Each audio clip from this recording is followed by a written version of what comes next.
ಬರೀ ಫುಡ್ ಇಂದ ಅಷ್ಟೇ ನಮಗೆ ಅಸಿಡಿಟಿ ಆಗಲಿ ಇದು ಗ್ಯಾಸ್ಟ್ರಿಕ್ ರಿಲೇಟೆಡ್ ಸಿಂಪ್ಟಮ್ಸ್ ಆಗಲಿ ಬರಲಿಕ್ಕಿಲ್ಲ. 70-80% ಆಫ್ ದ ಪೇಷಂಟ್ OPDಗೆ ಬಂದ ಕೂಡಲೇ ಫಸ್ಟ್ ಹೇಳೋದೇ ಗ್ಯಾಸ್. ಮುಂಚೆ ಗ್ಯಾಸ್ಟ್ರಿಕ್ ಪ್ರಾಬ್ಲಮ್ ಅನ್ನೋದು ಇರ್ಲಿಲ್ವಾ? ಗ್ಯಾಸ್ ಅನ್ನೋದು ಒಂದು ಸಿಂಪ್ಟಮ್ ಅಲ್ಲ, ಲಿಟ್ರಸಿ ರೇಟ್ ಇಂಪ್ರೂವ್ ಆಗ್ತಾ ಇದೆ. ಸೊ ಅದರಿಂದ ಅವೇರ್ನೆಸ್ ಅಂತೂ ಹೆಚ್ಚಾಗಿದೆ, ಅದೇ ರೀತಿ ಅದರ ಇನ್ಸಿಡೆನ್ಸ್ ಕೂಡ ಹೆಚ್ಚಾಗ್ತದೆ. ಈಗ ಆರೋಗ್ಯವಾಗಿದ್ದಂಥ ವ್ಯಕ್ತಿನೇ ಕಂಟಿನ್ಯೂಸ್ಲಿ ಟೈಮ್ ಟು ಟೈಮ್ ಊಟ ಮಾಡಿಲ್ಲ, ಹೊಟ್ಟೆನ ಖಾಲಿ ಬಿಟ್ಟಿದ್ದಾರೆ ಅಂದಾಗ ಆ ವ್ಯಕ್ತಿಗೆ ಗ್ಯಾಸ್ಟ್ರಿಕ್ ಬರುವಂತ ಸಾಧ್ಯತೆ ಇರುತ್ತಾ? ಈಗ ನಾನು ಹುಟ್ಟು ಬೆಳೆದಿದ್ದು, ನನ್ನ ಕಲ್ಚರ್, ನನ್ನದೇ ಹೆಂಗಿತ್ತು ಮನೆಯಲ್ಲಿ ಆಹಾರ ಪದ್ಧತಿ, ಹಾಗೆ ನಮ್ಮ ಗಟ್ ಅಡ್ಜಸ್ಟ್ ಆಗಿರುತ್ತೆ. ಈಗ ಎಕ್ಸಸೈಸ್ ಮಾಡಲ್ದೇ ಇರೋರಲ್ಲಿ, ಒಬೇಸಿಟಿ ಇರೋರಲ್ಲಿ, smoking, alcohol and all these aerated drinks, ಬರೀ ಹೊಟ್ಟೆಗೆ ಟೀ ಕಾಫಿ ಕುಡಿದ್ರೆ ಅಥವಾ ಹೆಚ್ಚು ಟೀ ಕಾಫಿ ಕುಡಿದ್ರೆ ಗ್ಯಾಸ್ಟ್ರಿಕ್ ಪ್ರಾಬ್ಲಮ್ ಬರುತ್ತೆ ಅಂತ ನಿಜವಾಗಿಯೂ ಹೌದಾ? ಮೋಸ್ಟ್ ಆಫ್ ದ ಪೀಪಲ್ ಈಗ ಅಂದರೆ ಗೂಗಲ್ ಡಾಕ್ಟರ್ಸ್ ಆಗಿರ್ತಾರೆ. ಈಗಿನ ನಮ್ಮ ಜನ್ರೇಷನಲ್ಲಿ ಈಗ because of all these unhealthy food habits, sedentary life style ಇರ್ಬೋದು, ಸ್ಟ್ರೆಸ್ ಇರ್ಬೋದು, ಅವ್ರಿಗೆ ಗೊತ್ತಾಗ್ತಿರ್ತದೆ ಮೋಷನ್ ಜಾಗದಿಂದ ಏನೋ ಒಂದು ಗ್ರೋತ್ ಆಚೆ ಬರ್ತಾ ಇದೆ ಅಂತ. ಸೊ ಅದು ಅವರು ಸಂಕೋಚ ಮನೋಭಾವದಿಂದ,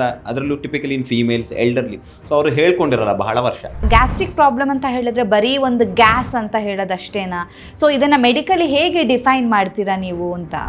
ಹುಲಿ ಬಂತು ಕತೆ ಇದೆಯಲ್ಲ, ಸೊ ಅದು ಹಾಗೆ ಆಗ್ತದೆ. ಸೊ ನಮ್ಮ ಹಿಂದಿನ ಕಾಲದಲ್ಲಿ, ನಮ್ಮ ತಾತಾಜಿ ಕಾಲದಲ್ಲಿ ಸೊ ಏನು ತೊಂದರೆ ಇರ್ತಿದ್ದಿಲ್ಲ, ಯಾಕೆಂದ್ರೆ ಅವರು ಹಾಸ್ಪಿಟಲ್ಗೆ ಹೋಗ್ತಿದ್ದೇ ಒಂದು 60-70 ಇಯರ್ಸ್ ದಾಟಿದ ನಂತರ. ಈಗ ಜನರೆಲ್ಲ ಅದ್ರ ಹಿಂದೆ ಹೋಗ್ತಿದ್ದಾರೆ. ಸೊ ಮುಂಚಿನ ತರ ಯಾರು ಮಾಡಿಟ್ಕೊಂಡು ಹಿಂಗೆಲ್ಲ, ಸೊ ರೆಡಿ ಟು ಇಟ್. ಅವ್ರಿಗೆ ಈಗ ಬಂದು ಇಮಿಡಿಯೇಟ್ಲಿ ದೋಸೆ ಬೇಕು. ಸೊ ಬ್ಯಾಟರ್ ಎಲ್ಲ ಈಗ ನಮ್ಮ ಮನೇಲಿ ಮಾಡೋ ತರ ಎಲ್ಲಿ ಮಾಡ್ತಾರೆ ಇವಾಗ, ಮುಂಚೆ ಎಲ್ಲ ಹಾಗೆ. ಚೆಸ್ಟ್ ಪೇನ್ ಇಲ್ಲಿ ಬರುತ್ತೆ, ಶೋಲ್ಡರ್ಗೆ ರೇಡಿಯೇಟ್ ಆಗುತ್ತೆ ಅಂತ ಹೇಳ್ತೀವಿ. ಸೊ ಬ್ಯಾಕ್ ಪೇನ್ ಬರೋದಕ್ಕೂ ಮತ್ತೆ ಗ್ಯಾಸ್ಟ್ರಿಕ್ಗೂ ಏನಾದರೂ ಕನೆಕ್ಷನ್ಸ್ ಇದೆಯಾ ಡಾಕ್ಟರ್? ಸೊ ಈಗ ನಿಮಗೆ ಮುಂಚೆ ಯಾವಾಗೂ ಇರಲಿಲ್ಲ, ಸಡನ್ ಆಗಿ ನನಗೆ ಪೇನ್ ಬಂತು, ವಾಮಿಟಿಂಗ್ ಆಯಿತು, ಹೊಟ್ಟೆ ಉಬ್ರ ಬಂತು, ಅದು ರಿಪೀಟೆಡ್ಲಿ ಆಗ್ತಾ ಇದೆ. ನಿಮಗೆ ಟೆಂಪ್ರರಿ ರಿಲೀಫ್ ಸಿಗ್ಬೋದು, ಬಟ್ ಅದು it is not indicated. So ಅದರಿಂದನೂ ಏನು ಬಹಳ ಉಪಯೋಗ ಆಗೋದಿಲ್ಲ. ನಾವು ಗ್ಯಾಸ್ಟ್ರಿಕ್ ಕ್ಯಾನ್ಸರ್ ಅಂತ ಕೇಳಿರ್ತೀವಲ್ಲ, ಅದಕ್ಕೂ ಇದಕ್ಕೂ ಕನೆಕ್ಷನ್ಸ್ ಇದೆಯಾ ಡಾಕ್ಟರ್? ಆಪರೇಬಲ್ ಇದ್ರೆ ಒಳ್ಳೆಯದು, ಅಟ್ಲೀಸ್ಟ್ ಆಪರೇಬಲ್ ಇಲ್ಲದೆ ಸೊ ಅವ್ರ ಇನ್ಆಪರೇಬಲ್ ಸ್ಟೇಟ್ ಹೋಗಿ ಲಾಸ್ಟ್ ಸ್ಟೇಜ್ ಆಫ್ ಕ್ಯಾನ್ಸರ್ಗೆ ಹೋಗಿರೋ ಬಹಳಷ್ಟು ನಿದರ್ಶನ. ಕಪ್ಪು ಕಲರ್ ಮೋಷನ್ ಹೋಗ್ತಾ ಇದೆ. ಕಪ್ಪು ಕಲರ್ ಮೋಷನ್ ಅಂದ್ರೆ ನಾವು ಮಲಿನ ಅಂತ ಹೇಳ್ತೀವಿ ಮೆಡಿಕಲ್ ಟರ್ಮಿನಾಲಜಿಲಿ. ಅದು ಥಿಕ್ ಟಾರಿ ಸ್ಟೂಲ್ಸ್ ಅಂತ ಹೇಳ್ತೀವಿ. ಕಪ್ಪು ಮೋಷನ್ ಹೋಯ್ತು. ಸೊ ಒಂದು ಸಿಂಪ್ಟಮ್ ಆಗಲಿ, ಒಂದು ಬ್ಲಡ್ ರಿಪೋರ್ಟ್ಸ್ ನೋಡಿಕೊಂಡು we don't treat. It is multifactorial. ನೀವು ಒಂದನ್ನ ಇಟ್ಕೊಂಡು ನಾನು ಆಹಾರ ಕರೆಕ್ಟಾಗಿ ಮನೇಲಿ ಊಟ ಮಾಡ್ತಾ ಇದ್ದೀನಿ, ಬಟ್ ನಾನು ಲೇಟ್ ನೈಟ್ ಮನೆ ಊಟ ಮಾಡ್ತೀನಿ ಅಂದರೆ ಆಗೋದಿಲ್ಲ.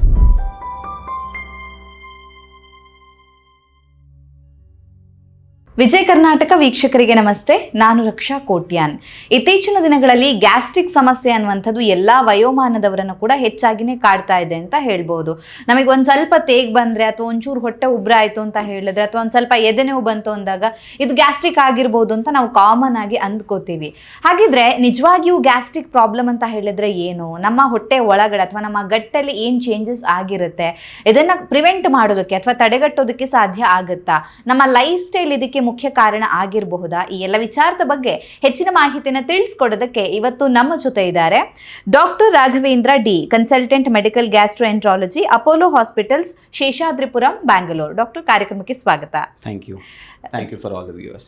ಡಾಕ್ಟರ್, ಈಗ ಗ್ಯಾಸ್ಟ್ರಿಕ್ ಪ್ರಾಬ್ಲಮ್ ಸೊ ಕಾಮನ್ ಆಗಿ ಎಲ್ರಿಗೂ ಇರುವಂತಹ ಒಂದು ಕಂಡೀಷನ್ ಅಂತಲೇ ಹೇಳ್ಬೋದು. ಸೊ ಸಣ್ಣ ಮಕ್ಕಳಿಂದ ಹಿಡಿದು ದೊಡ್ಡವ್ರ ಹತ್ರ ಕೇಳಿದ್ರು ಕೂಡ ನಂಗೆ ಗ್ಯಾಸ್ಟ್ರಿಕ್ ಪ್ರಾಬ್ಲಮ್ ಇದೆ ಅಂತ ಹೇಳೋದನ್ನ ಕೇಳಿರ್ತೀವಿ. ಅಂದ್ರೆ ಲೈಕ್ ಹೆಂಗೆ BP ಶುಗರ್ ಅನ್ನೋದು ಕಾಮನ್ ಅನ್ಸುತ್ತೋ ಅದೇ ತರ ಗ್ಯಾಸ್ಟ್ರಿಕ್ ಕೂಡ ಕಾಮನ್ ಅನ್ನೋ ತರ ಆಗಿದೆ.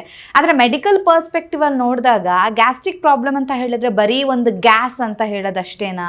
ಸೊ ಇದನ್ನ ಮೆಡಿಕಲಿ ಹೇಗೆ ಡಿಫೈನ್ ಮಾಡ್ತೀರಾ ನೀವು ಅಂತ?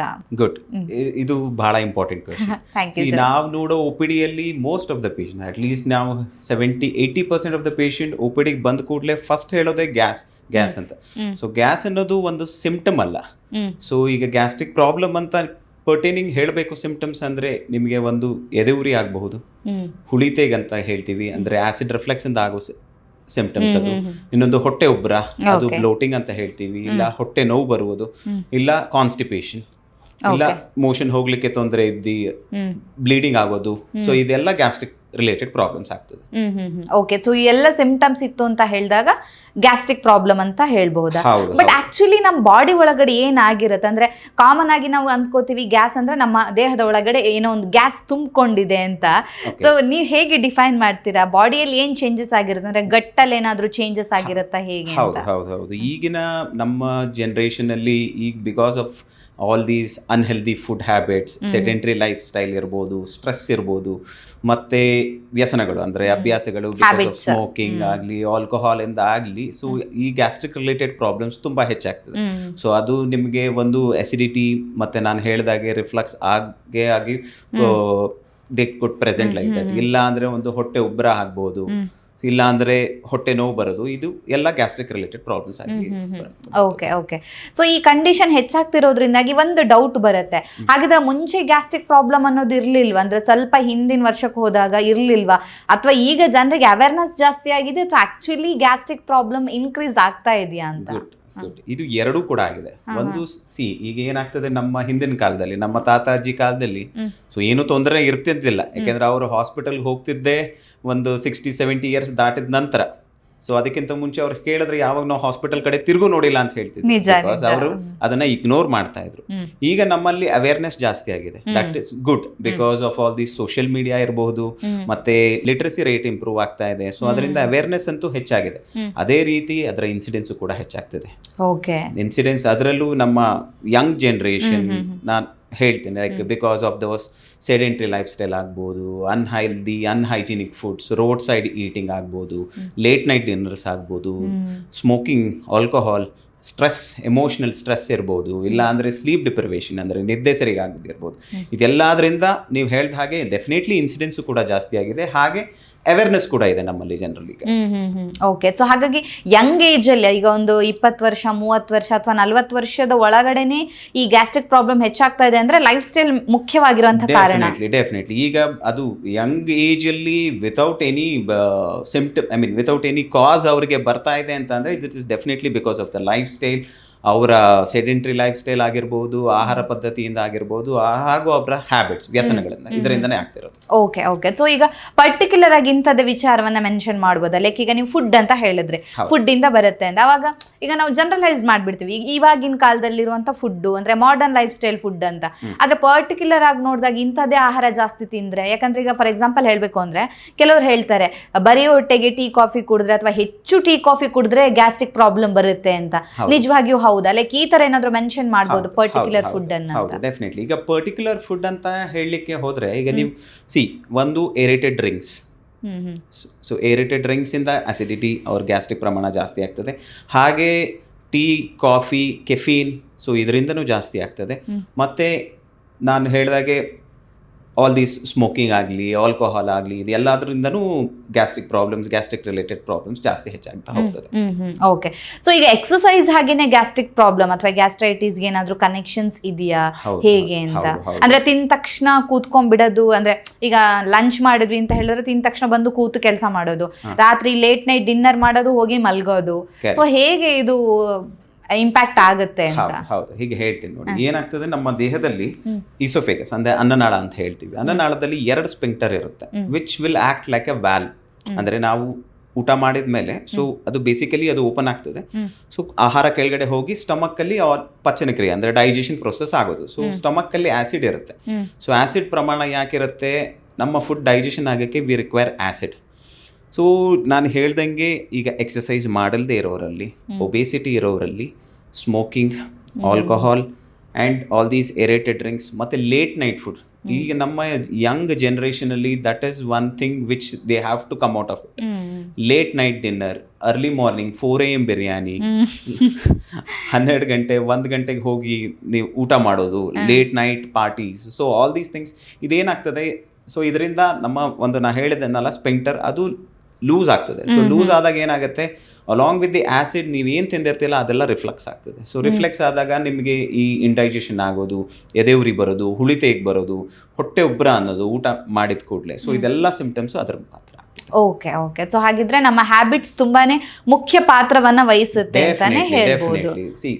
ದೇವ್ರು ಕೊಟ್ಟಿರೋ ದೇಹ ಇದು, ದೇವ್ರು ಕೊಟ್ಟಿರೋ ಆರ್ಗನ್ಸ್ ಇದು. So none of us have any rights to damage that. Okay, ದೇವ್ರು ಕೊಡುವಾಗ ಏನು ಡ್ಯಾಮೇಜ್ ಮಾಡಿ ಕೊಟ್ಟಿಲ್ಲ ಯಾರಿಗೂ. ಕರೆಕ್ಟ್, ನಿಜ ಆಯ್ತಾ. ಇದನ್ನ ನಾವು ನಮ್ಮ ಇದರಲ್ಲಿ ಮಾಡ್ಕೊಂಡು ಹೋಗಿ ಡ್ಯಾಮೇಜ್ ಮಾಡೋದ್ರಿಂದ ಸೊ ಇದೆಲ್ಲ ಸಿಂಪ್ಟಮ್ಸ್ ನಮ್ಮ ಕೈಲಿ ಇರ್ತದೆ. ಸೊ ಆಹಾರ ಪದ್ಧತಿ ಆಗಲಿ, ಆ್ಯಂಡ್ ನಾ ಹೇಳ್ದಂಗೆ ಸ್ಟ್ರೆಸ್ ಕೂಡ very important role. So you have to manage, you have to handle your stress ಆಗ್ಬೋದು. ಮತ್ತೆ sleep deprivation. So every day at least 7 to 8 hours of sleep is must and should for everyone. So all these things ನೀವು ಹೇಳ್ದಂಗೆ ನಿಜವಾಗಿಯೂ ಕೂಡ ನಾವು ಹುಟ್ಟಬೇಕಾದ್ರೆ ಹೆಲ್ದಿಯಾಗಿ ಇರ್ತೀವಿ. ಅಂದ್ರೆ ಭಗವಂತ ನಮಗೆ ಕೊಟ್ಟಿರುವಂತ ಒಂದು ಜನ್ಮ ಅಂತಾನೆ ಹೇಳ್ಬೋದು. ಸೊ ಹೆಲ್ದಿಯಾಗಿ ಇರ್ಬೇಕಾದ್ರೆ ಅದನ್ನ ಹಾಳು ಮಾಡ್ಕೋತಿರೋದು ನಾವೇ. ಅಂದ್ರೆ ನಮ್ಮ ಕೈಯಲ್ಲೇ ಇರೋವಂಥದ್ದು, ನಮ್ಮ ಬಾಡಿಯನ್ನ ಹೇಗೆ ಇಟ್ಕೋಬೇಕು ಅನ್ನುವಂಥದ್ದು. ಸೊ ನಿಜ ನಿಜ ಲೈಕ್ ನೀವ್ ಹೇಳ್ದಾಗ್ಲೇ ನೆನಪಾಯ್ತು. ನಾವು ಕೆಲವ್ರು ಹೇಳ್ತಾರೆ ನಮ್ಮ ದೇಹನೇ ದೇವಸ್ಥಾನ ಅಂತ ಹೇಳೋರು ಇರ್ತಾರೆ. ಸೊ ಅದನ್ನ ಹೆಂಗೆ ಟ್ರೀಟ್ ಮಾಡ್ಬೇಕು, ನಾವು ಟೆಂಪಲ್ಗೆ ಹೋದಾಗ ಯಾವ ತರ ಟ್ರೀಟ್ ಮಾಡ್ತೀವಿ ಅಥವಾ ಅದೇ ತರ ನಮ್ಮ ಬಾಡಿಯನ್ನು ಟ್ರೀಟ್ ಮಾಡ್ಬೇಕಾಗತ್ತೆ ಅಂತ. ಹೌದು ಹೌದು ಹೌದು ಡೆಫಿನೆಟ್ಲಿ. ಈಗ ನಮ್ದು ಜನರೇಷನ್ ಅಲ್ಲೇ ಇದೆಲ್ಲ ಬರ್ತಿರೋದು. ಈಗ ನಮ್ಮ ತಾತ ಅಜ್ಜಿ ಕಾಲದಲ್ಲಿ ಅಸಿಡಿಟಿ ಅನ್ನೋ ಗ್ಯಾಸ್ ಪ್ರಾಬ್ಲಮ್ ಅನ್ನೋ ಇದೇ ಇರಲಿಲ್ಲ. ಬಿಕಾಸ್ ಅವ್ರು ಬೆಳಗ್ಗೆ ಎದ್ರೆ ಬ್ರೇಕ್ಫಾಸ್ಟ್ ಆಗ್ತಿತ್ತು ಅಂಡ್ ಅರ್ಲಿ ಡಿನ್ನರ್ ಆಗ್ತಿತ್ತು. ಈಗ ನಮ್ಮ ಅಜ್ಜಿ ತಾತಂದಿರೆಲ್ಲ 7 ಗಂಟೆ 7:30 ಮೇಲೆ ಎದ್ದಿದ್ದು ಹಿಸ್ಟ್ರಿಲೇ ಇಲ್ಲ. ಸೊ ಅವ್ರು ಊಟ ಬೇಗ ಮಾಡ್ತಿದ್ರು, ಮಲ್ಗೋದು ಬೇಗ ಇರ್ತಿತ್ತು, ಬೆಳಗ್ಗೆ ಬೇಗ ಅರ್ಲಿ ಟು ರೈಸ್ ಅಂದ್ರೆ ಬೆಳಗ್ಗೆ ಬೇಗ ಎದ್ದಳವರು, ಬೆಳಗ್ಗೆ ಬೇಗ ಎದ್ದಿದ್ದು. ಸೊ ಆಕ್ಟಿವಿಟಿ ಇರೋದು, ಫಿಸಿಕಲ್ ಆಕ್ಟಿವಿಟಿ ಇರೋದು ಅಂಡ್ ಅವ್ರಿಗೆ ಯಾವುದು ಹ್ಯಾಬಿಟ್ಸ್ ಇರಲಿಲ್ಲ. ಹೌದು ಹೌದು ಓಕೆ. ಈಗ ಒಂದು ಫುಡ್ ತಿನ್ನೋದ್ರಿಂದ ಒಂದು ಕಡೆ ಗ್ಯಾಸ್ಟ್ರಿಕ್ ಬರುತ್ತೆ ಅಂತ ನೀವು ಹೇಳಿದ್ರಿ, ಅಂದ್ರೆ ಒಂದು ಕಾಸ್ ಅಂತ ಹೇಳಿದ್ರಿ. ಇನ್ನು ಕೆಲವರು ಹೇಳ್ತಾರೆ ಖಾಲಿ ಹೊಟ್ಟೆಲಿದ್ದಾಗ ಗ್ಯಾಸ್ಟ್ರಿಕ್ ಬರುತ್ತೆ, ಅಂದ್ರೆ ಟೈಮ್ ಟು ಟೈಮ್ ಊಟ ಮಾಡದೇ ಇದ್ದಾಗ ಹೊಟ್ಟೆ ಖಾಲಿ ಬಿಟ್ರೆ ಗ್ಯಾಸ್ಟ್ರಿಕ್ ಆಗುತ್ತೆ ಅಂತ ಹೇಳ್ತಾರೆ. ಯಾಕಂದ್ರೆ ಇದನ್ನ ನಾನೀಗ ಸ್ವತಃ ಅನುಭವಿಸಿದ್ದೀನಿ. ಯಾಕಂದ್ರೆ ಮನೆಯಲ್ಲಿ ನಾವು ಪ್ರಾಪರ್ ಟೈಮಿಗೆ ಹೋದಾಗ ಊಟ ಮಾಡಿಲ್ಲ ಅಂದಾಗ ಪೇರೆಂಟ್ಸ್ ಆಬ್ವಿಯಸ್ಲಿ ಹೇಳ್ತಾರೆ ಟೈಮ್ ಟು ಟೈಮ್ ಊಟ ಮಾಡಬೇಕು, ಇಲ್ಲಾಂದ್ರೆ ಗ್ಯಾಸ್ಟ್ರಿಕ್ ಆಗ್ಬಿಡುತ್ತೆ ಅಂತ. ನಿಜವಾಗಿಯೂ ಹೌದಾ ಅಂತ ಇದು? ಹೌದು ಹೌದು ಅದರಲ್ಲೂ ಡೆಫಿನೆಟ್ಲಿ ಬ್ರೇಕ್ಫಾಸ್ಟ್ ಇದೆಯಲ್ಲ, this is the most important meal of a day.